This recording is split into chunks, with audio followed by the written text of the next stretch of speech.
మీరు చూస్తున్నారు S8 news. Welcome to S8 news. ముందుగా హెడ్లైన్స్.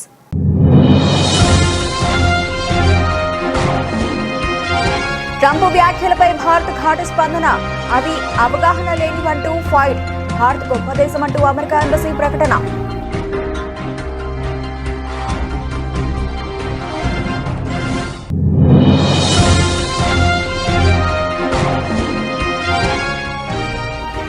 బెంగాల్లో నమోదైన రికార్డు స్థాయి పోలింగ్ పై స్పందించిన ప్రధాని మోదీ. మే 4వ తేదీ బెంగాల్లో మార్పునకు నాంది అంటూ హర్షం.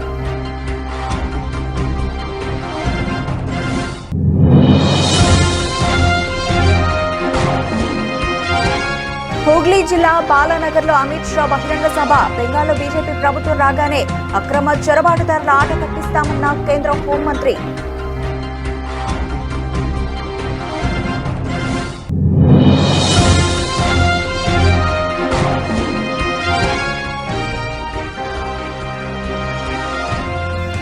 కొత్త ఏఐ మిథోస్ కలకలం. బ్యాంకర్లకు నిర్మలా సీతారామన్ హెచ్చరిక.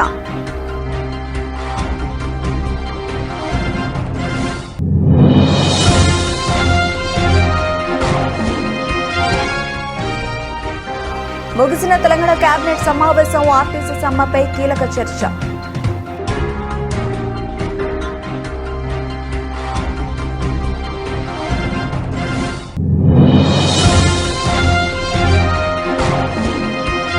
తన స్వగ్రామమైన మద్దోజీపేటకు చేరుకున్న ఆర్టీసీ కార్మికుడు శంకర్ గౌడ్ మృతదేహం. శంకర్ గౌడ్ కుటుంబానికి ప్రభుత్వం 10 లక్షల రూపాయల పరిహారం.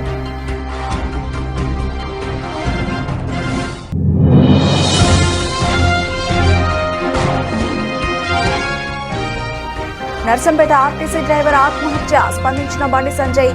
శంకర్ గౌడ్ది ప్రభుత్వ హత్య అని ఆగ్రహం.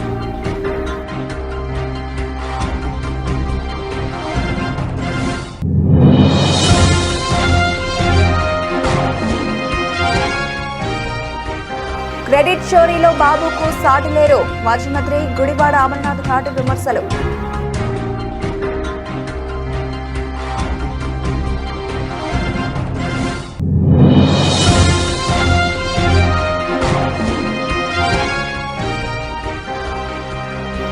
టార్గెట్లు కాదు, భద్రతే భద్రం. బ్యాంకులకు హైదరాబాద్ సిటీ సజ్జనార్ కీలక ఆదేశాలు.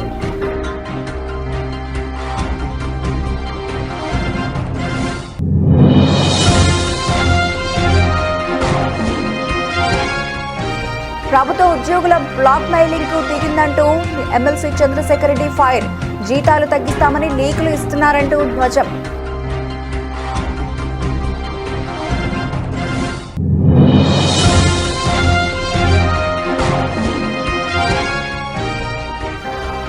ముంబై ఇండియన్స్ పై చెన్నై సూపర్ కింగ్స్ ఘన విజయం. అజయ్ సెంచరీతో చెలరేగిన సంజు శాంసన్.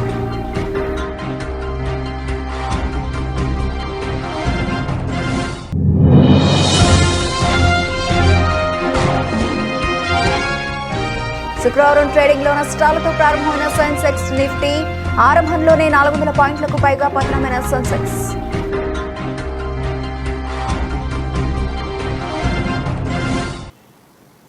అమెరికా అధ్యక్షుడు డొనాల్డ్ ట్రంప్ చేసిన ఒక సోషల్ మీడియా పోస్టు తీవ్ర వివాదాన్ని రాజేసింది. భారత్ను భూమిపై ఉన్న నరకం అని అభివర్ణించిన ఒక పోస్టును ఆయన షేర్ చేయడంపై భారత ప్రభుత్వం తీవ్ర స్థాయిలో స్పందించింది. ఈ వ్యాఖ్యలు అవగాహన లేనివని, అనుచితమైనవి అని విదేశాంగ శాఖ పేర్కొంది. ఈ వివాదంపై భారత విదేశాంగ శాఖ అధికార ప్రతినిధి రణధీర్ జైస్వాల్ స్పందించారు. ట్రంప్ చేసిన వ్యాఖ్యలను, ఆ తర్వాత అమెరికా ఎంబసీ ఇచ్చిన వివరణను తాము గమనించామని తెలిపారు. ఈ వ్యాఖ్యలు నిస్సందేహంగా అవగాహన లేనివి, అనుచితమైనవి. ఇవి పరస్పర గౌరవం, ఉమ్మడి ప్రయోజనాలపై ఆధారపడిన భారత్ అమెరికా సంబంధాల వాస్తవికతను ప్రతిబింబించవు అని ఆయన స్పష్టం చేశారు. కొన్ని నివేదికలు చూసాం, అంతటితో వదిలేస్తున్నా అని ఆయన వ్యాఖ్యానించడం గమనార్హం. ట్రంప్ పోస్ట్ దుమారం రేపడంతో ఢిల్లీలోని అమెరికా ఎంబసీ రంగంలోకి దిగి నష్ట నివారణ చర్యలు చేపట్టింది. భారత్ ఒక గొప్ప దేశం, ఆ దేశ ప్రధాని నాకు మంచి స్నేహితుడు అని అధ్యక్షుడు చెప్పారని ఎంబసీ ప్రతినిధి ఒకరు మీడియాకు తెలిపారు.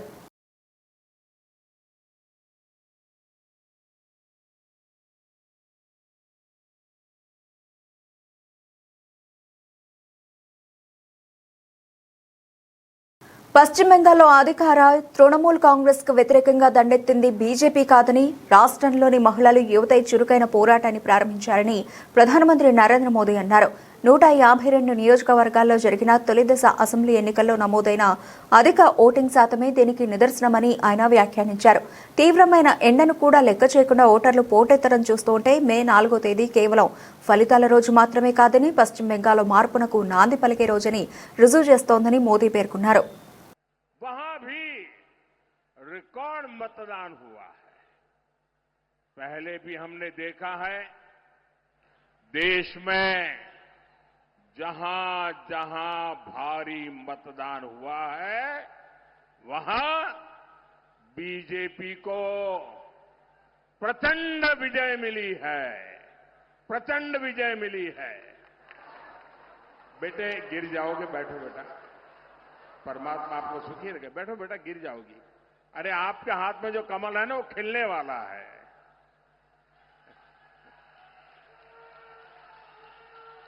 बैठो बेटा. कहीं ऐसा है आप बैठिए अपनी जगह पे, कहीं चोट लग जाएगी. साथियों, जहां जहां यह स्थिति बनी विजय प्राप्त हुआ है. इसलिए बीजेपी एनडीए की विजय का परचम पूरी शक्ति से लहराना है. ये लहराने वाला है. कमल खिलना तय है. 4 मई को बंगाल में भी बीजेपी की विजय का जश्न होगा.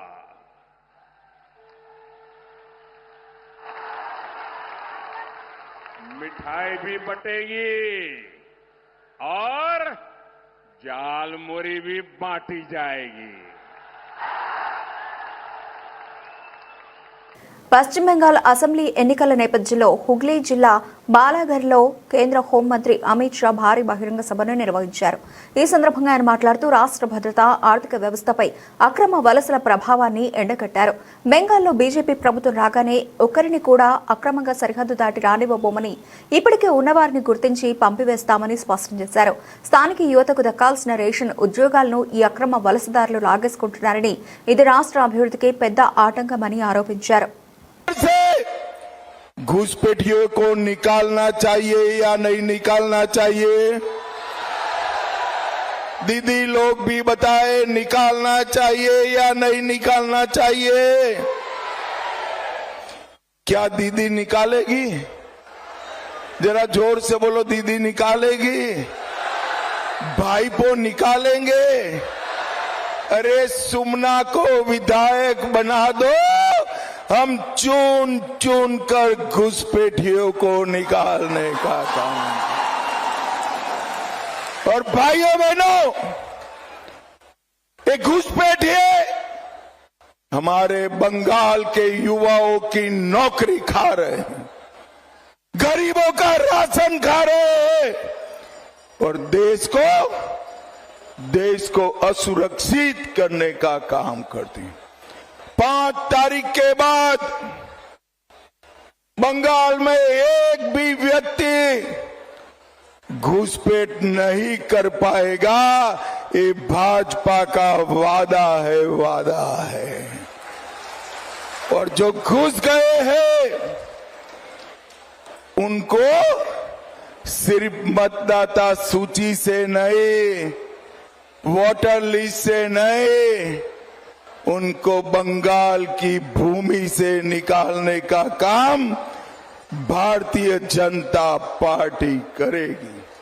క్లాడ్ మిథోస్ అనే అత్యంత శక్తివంతమైన ఆర్టిఫిషియల్ ఇంటెలిజెన్స్ మోడల్ వల్ల భారత బ్యాంకింగ్ రంగానికి పొంచి ఉన్న సైబర్ ముప్పుపై కేంద్ర ప్రభుత్వం అప్రమత్తమైంది. ఈ నేపథ్యంలో కేంద్ర ఆర్థిక మంత్రి నిర్మలా సీతారామన్ వివిధ బ్యాంకుల అధిపతులతో ఉన్నత స్థాయి సమావేశం నిర్వహించారు. ఈ భేటీలో ఐటీ శాఖ మంత్రి అశ్విని వైష్ణవ్ కూడా పాల్గొన్నారు. ఆంథ్రోపిక్ అనే ఏఐ స్టార్టప్ అభివృద్ధి చేసిన క్లాడ్ మిథోస్ సైబర్ భద్రతా విషయంలో అత్యంత అధునాతనమైనదిగా పేరొందింది. అయితే మనుషులు గుర్తించడంలో విఫలమైన వేలాది సైబర్ భద్రతా లోపాలను ఇది కనుగొన్నట్లు సమాచారం. కొన్ని ఆపరేటింగ్ సిస్టమ్స్లో 27 ఏళ్లుగా ఉన్న లోపాలను కూడా ఇది బయటపెట్టింది. అందుకే దీన్ని సాధారణ ప్రజలకు అందుబాటులోకి తీసుకురాలేదు. ఒకవేళ ఇది చెడు ఉద్దేశాలున్న వారి చేతికి చిక్కితే అధునాతన హ్యాకింగ్ సామర్థ్యాలు పొందినట్లేనని ఆంథ్రోపిక్ హెచ్చరించింది. Digitization should happen. Greater digitization, greater access to everybody who is in a far-flung area. It brings in greater inclusivity. Agreed. But it is important now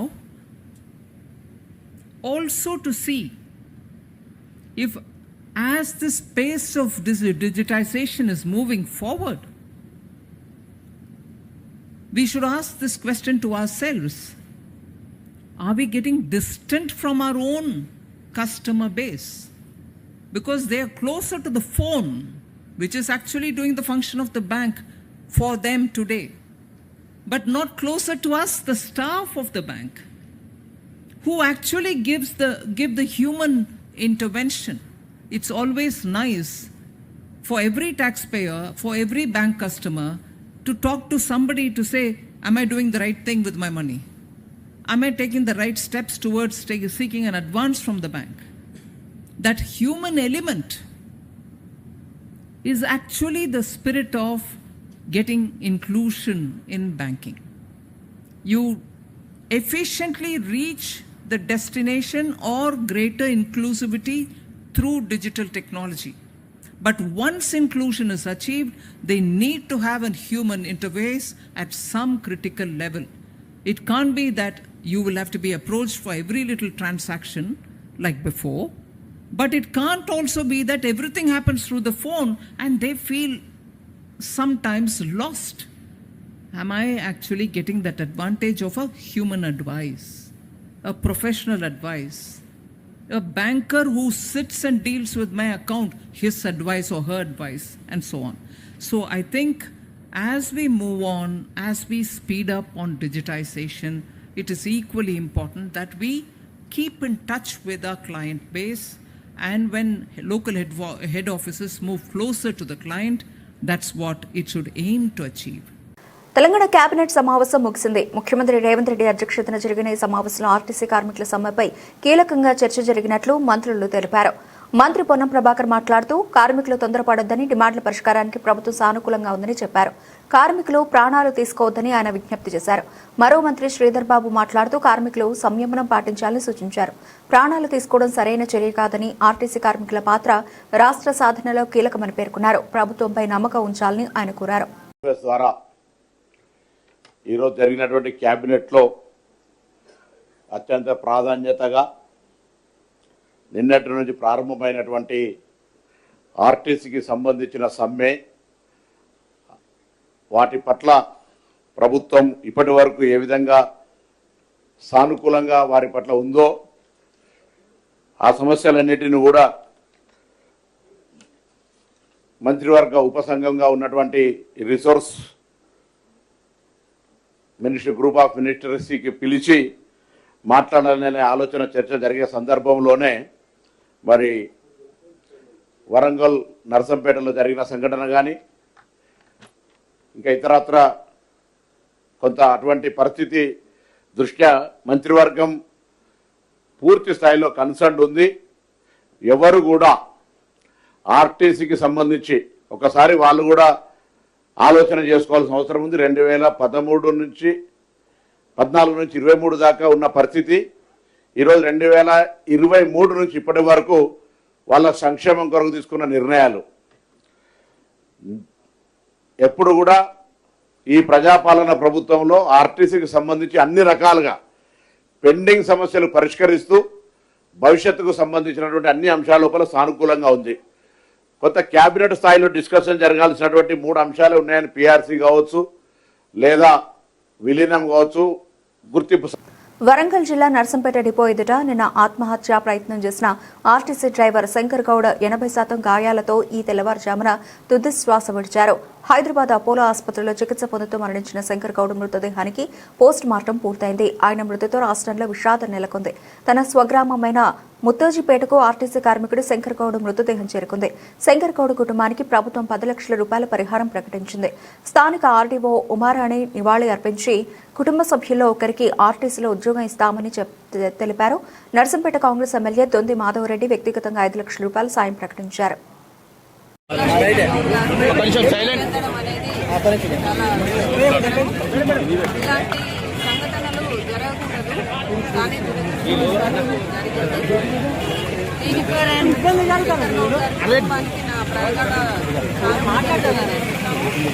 మరియు వాళ్ళకి ధైర్యం ప్రసాదించాలని అండ్ ఇప్పుడు ఏంటి అంటే ఇప్పుడు వాళ్ళకి ప్రభుత్వం తరఫున ఒక 10 లక్షల రూపాయలు మరియు గౌరవ నర్సంపేట ఎమ్మెల్యే గారు కూడా ఒక 5 లక్షల రూపాయలు త్రూ కలెక్టర్ గారి ద్వారా మరియు ఆర్టీసీ కార్పొరేషన్లో వారి కుటుంబ సభ్యులకి ఒక ఉద్యోగము దీన్ని వాళ్ళకి ఇస్తామని చెప్పి తెలియజేస్తున్నారు. అది నేను వాళ్ళ కుటుంబ సభ్యులకు కూడా తెలియజేయడం వాళ్ళు దానికి సమ్మతంగానే ఉన్నట్టు కనిపించింది.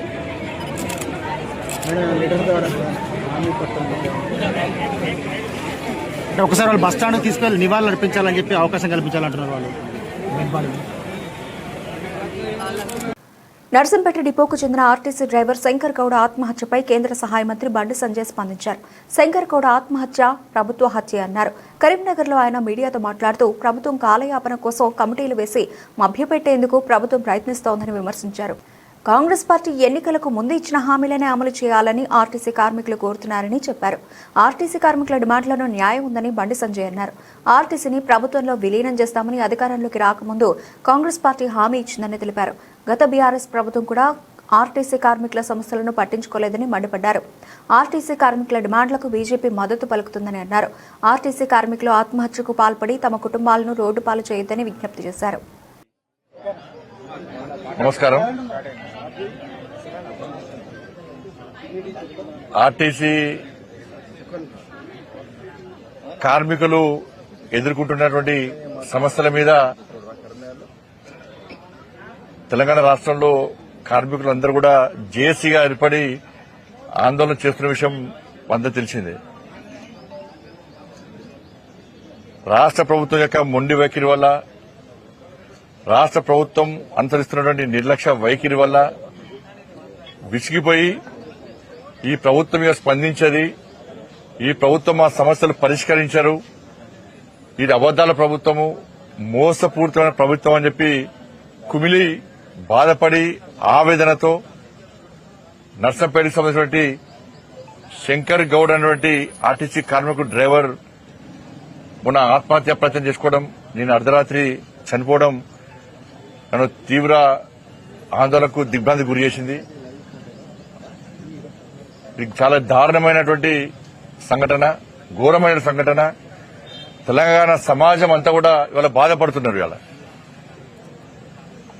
ఇన్ని వేల మంది కార్మికుల కోసము ఇవాళ శంకర్ గౌడ్ వాళ్ళ బలిదానం అయిపోయాడు. దానికి ఇది ఆత్మహత్య కాదు, రాష్ట్ర ప్రభుత్వము నిర్లక్ష్యంగా వ్యవహరించడం వలన ఆయన ఆత్మహత్య చేసుకుంటే ఇది రాష్ట్ర ప్రభుత్వం చేసిన హత్యగా ఇలా భారతీయ జనతా పార్టీ భావిస్తున్నది. ఇలా సమస్యల కోసం ఆందోళన చేసేటప్పుడు ముఖ్యమంత్రి చంద్రబాబు నాయుడు మరోసారి తన పాత్ర క్రెడిట్ చోరీ అలవాటును బయటపెట్టుకున్నారని మాజీ మంత్రి వైఎస్ఆర్సీపీ రీజనల్ కోఆర్డినేటర్ గుడివాడ అమర్నాథ్ ఎద్దేవా చేశారు. అనకాపల్లి జిల్లాలో రెన్యూ సోలార్ సంస్థకు సీఎం చేసిన శంకుస్థాపనపై ఆయన స్పందిస్తూ ఈ ప్రాజెక్టు వైఎస్ జగన్ ప్రభుత్వ కృషికి ఫలితమని స్పష్టం చేశారు. 2023 గ్లోబల్ ఇన్వెస్టర్స్ సమ్మిట్లో కుదుర్చుకున్న ఒప్పందాలని ఇప్పుడు చంద్రబాబు తన ఖాతాలో వేసుకుంటున్నారని మండిపడ్డారు. ఈరోజు వారు శంకుస్థాపన చేసినటువంటి రెన్యూ సంస్థ 2023 మార్చి 3వ తారీఖున విశాఖపట్నంలో జరిగినటువంటి గ్లోబల్ ఇన్వెస్టర్స్ సమ్మిట్ గౌరవ వైఎస్ఆర్ కాంగ్రెస్ పార్టీ అధ్యక్షులు అప్పటి ముఖ్యమంత్రి జగన్మోహన్ రెడ్డి గారి నేతృత్వంలో జరిగినటువంటి ఇన్వెస్టర్స్ సమ్మిట్లో ఇదే సంస్థతో 95,000 కోట్ల రూపాయలు ఈ రాష్ట్రంలో పెట్టుబడులు పెట్టడానికి చేసుకున్నటువంటి ఒప్పందంలో భాగంగా జరిగినటువంటి పరిశ్రమకు సంబంధించినటువంటి శంకుస్థాపన.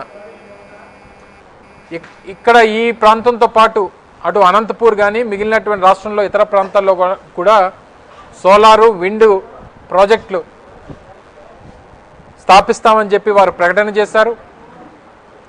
సోలార్ మ్యానుఫ్యాక్చరింగ్ సంబంధించినటువంటి యూనిట్స్ కూడా స్థాపిస్తామన్నటువంటి మాట చెప్తూ ఆ పరిశ్రమకు సంబంధించినటువంటి శంకుస్థాపన ఈరోజు వారు చేయడం జరిగింది. అంటే మరొకసారి చంద్రబాబు నాయుడు గారి తాలూకా క్రెడిట్ చోరీ మరొకసారి ఈ రాష్ట్ర ప్రజలందరూ కూడా గమనించాలని చెప్పి సందర్భంగా కోరుతా ఉన్నా. 3-4 నిర్వహించినటువంటి గ్లోబల్ ఇన్వెస్టర్ సమిట్కి సంబంధించి దానికన్నా ముందు ఒక రోడ్ షో నిర్వహించాలని, దేశంలో వివిధ నగరాల్లో వీటిని నిర్వహిస్తూ మొదటి సమావేశాన్ని ఢిల్లీలో మేము పెట్టినప్పుడు వివిధ దేశాలకు సంబంధించినటువంటి డిప్లొమాట్స్ వారితో పాటు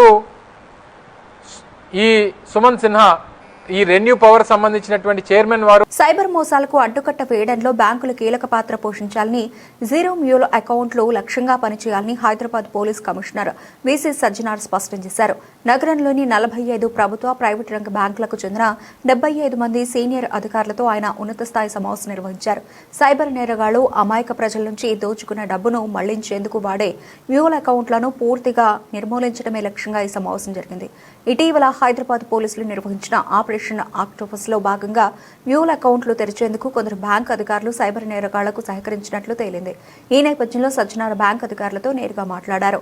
అదనపు police commissioner M Srinivasulu, reserve bank of India regional director Chinmay Kumar కూడా ఈ సమావేశంలో పాల్గొన్నారు. ఈ సందర్భంగా సజ్జనార్ మాట్లాడుతూ బ్యాంక్ బ్రాంచీలో కొత్త ఖాతాలు తెరిచే టార్గెట్లపై కాకుండా పౌరుల భద్రత, సంస్థాగత సమగ్రతపై దృష్టి పెట్టాలి. దీనికోసం ట్విన్ ఛాలెంజ్ విధానాన్ని ప్రవేశపెట్టాలి. జీరో సైబర్ క్రైమ్ బాధితులు, జీరో మ్యూల్ అకౌంట్లు అనే అంశాలను బ్రాంచుల పనితీరుకు కొలమానంగా తీసుకోవాలి. ఖాతాల సంఖ్యను పనితీరుకు ప్రామాణికంగా చూడొద్దు అని సూచించారు.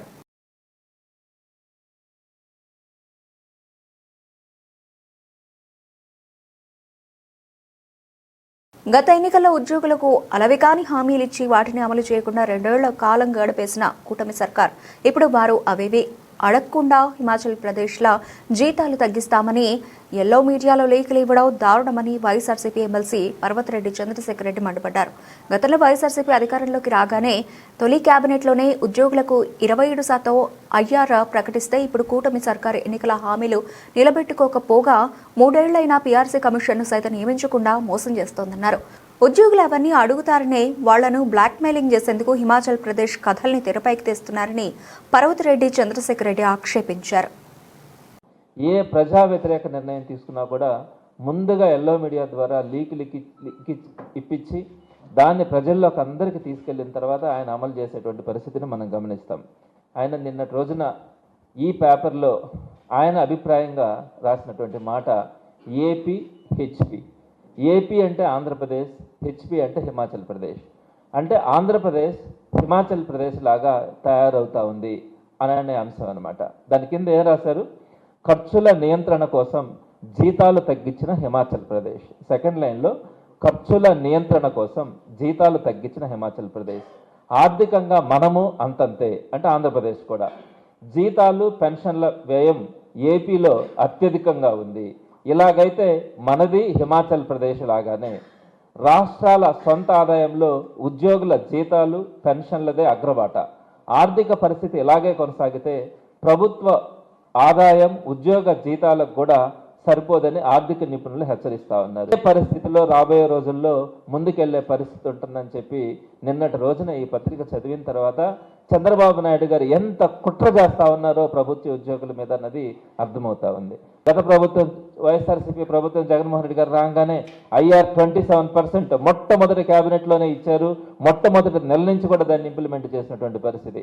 అలానే కోవిడ్ టైంలో కూడా ఇంచుమించుగా 2 సంవత్సరాలు మనకు కష్టాలున్న 1వ తేదీ పెన్షన్గా నో వర్క్ అయినా కూడా జీతం.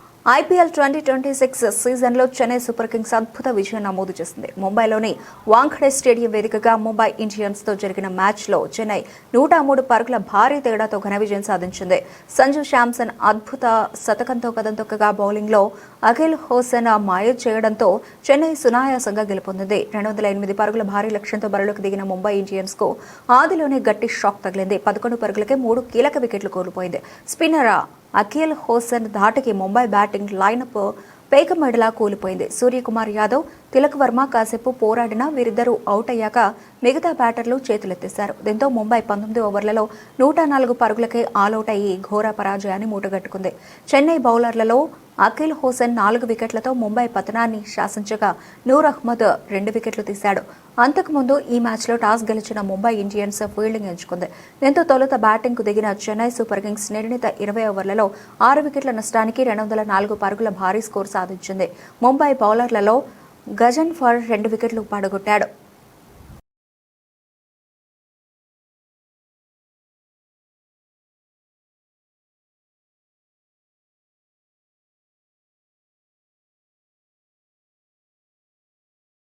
దేశీయ స్టాక్ మార్కెట్లు శుక్రవారం ఉదయం నష్టాలతో ప్రారంభమయ్యాయి. అంతర్జాతీయంగా పెరుగుతున్న భౌగోళిక ఉద్రిక్తతలు, Q4 త్రైమాసిక ఫలితాల సీజన్ నేపథ్యంలో సూచీలు తీవ్ర ఒత్తిడికి గురయ్యాయి. ఆరంభ ట్రేడింగ్లో సెన్సెక్స్ 400 పాయింట్లు నష్టపోయి 77,263 వద్ద కొనసాగుతూ ఉండగా నిఫ్టీ 1000 పాయింట్లు తగ్గి ట్రేడ్ అవుతోంది. ముఖ్యంగా ఐటీ, ఫైనాన్షియల్, ఫార్మా స్టాక్స్లో అమ్మకాల హోరు కనిపించింది. దీంతో నిఫ్టీ ఐటీ ఇండెక్స్ 1.57% పడిపోయింది. Cipla, Infosys, Doctor Reddy's Laboratories, Sun Pharma, TCS, ICICI Bank షేర్లు నష్టపోయిన వాటిలో ముందున్నాయి. అయితే ఎఫ్ఎంసీజీ, కెమికల్ రంగాల షేర్లకు కొంత కొనుగోళ్ల మద్దతు లభించింది. ప్రస్తుత ప్రపంచ అనిశ్చితులు, మార్కెట్లలో అధిక అస్థిరత కారణంగా ఇన్వెస్టర్లు ఆచితూచి వ్యవహరించాలని విశ్లేషకులు సూచిస్తున్నారు. మార్కెట్ దిద్దుబాటు సమయంలో మంచి ఫండమెంటల్స్ ఉన్న స్టాక్స్ ను కొనుగోలు చేయడం మంచిదని సలహా ఇస్తున్నారు. నిఫ్టీ 24,500 స్థాయిని దాటి స్థిరపడిన తర్వాతే కొత్తగా లాంగ్ పొజిషన్లు తీసుకోవాలని వారు అభిప్రాయపడ్డారు.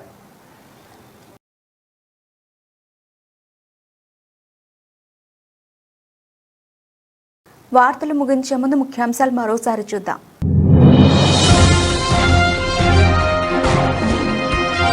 ట్రంప్ వ్యాఖ్యలపై భారత్ ఘాటు స్పందన, అవి అవగాహన లేనివంటూ ఫైర్. భారత్ గొప్ప దేశమంటూ అమెరికా ఎంబసీ ప్రకటన.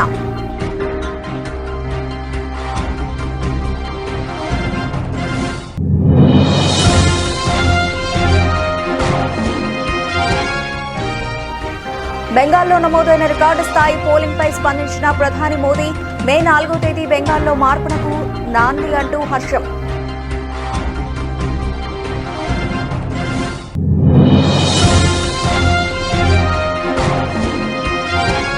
హూగ్లీ జిల్లా బాలానగర్లో అమిత్ షా బహిరంగ సభ. బెంగాల్లో బీజేపీ ప్రభుత్వం రాగానే అక్రమ చొరబాటుదారుల ఆట కట్టిస్తామన్న కేంద్ర హోంమంత్రి.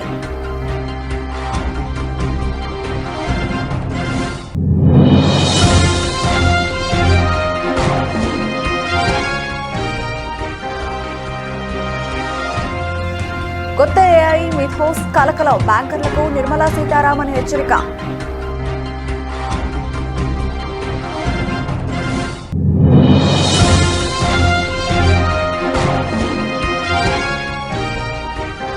ముగిసిన తెలంగాణ కేబినెట్ సమావేశం, ఆర్టీసీ సమ్మెపై కీలక చర్చ.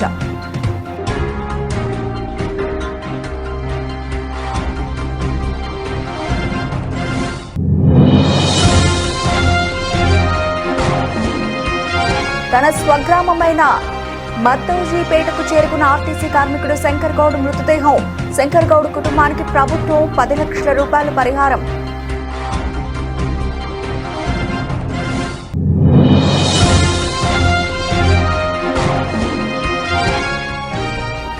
నర్సంపేట ఆర్టీసీ డ్రైవర్ ఆత్మహత్య, స్పందించిన బండి సంజయ్. శంకర్ గౌడ్ది ప్రభుత్వ హత్య అని ఆగ్రహం.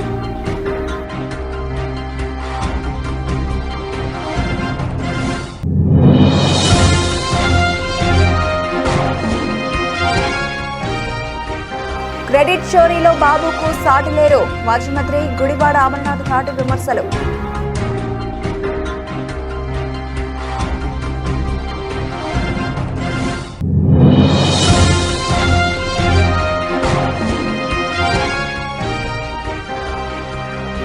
టార్గెట్లు కాదు భద్రతే భద్రం. బ్యాంకులకు హైదరాబాద్ సిపి సజ్జనార్ కీలక ఆదేశాలు.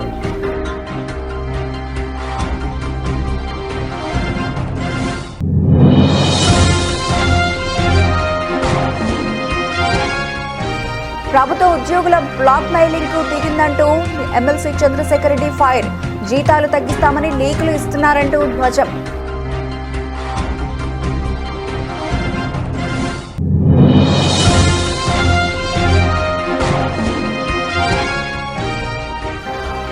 ముంబై ఇండియన్స్ పై చెన్నై సూపర్ కింగ్స్ ఘన విజయం. అజయ్ సెంచరీతో చెలరేగిన సంజు శాంసన్.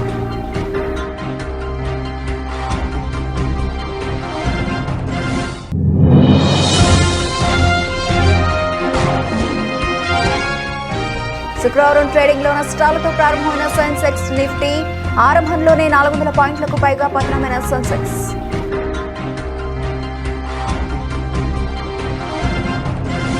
ఇవి నాటి వార్తలు. మరిన్ని వార్తలతో మళ్ళీ కలుద్దాం.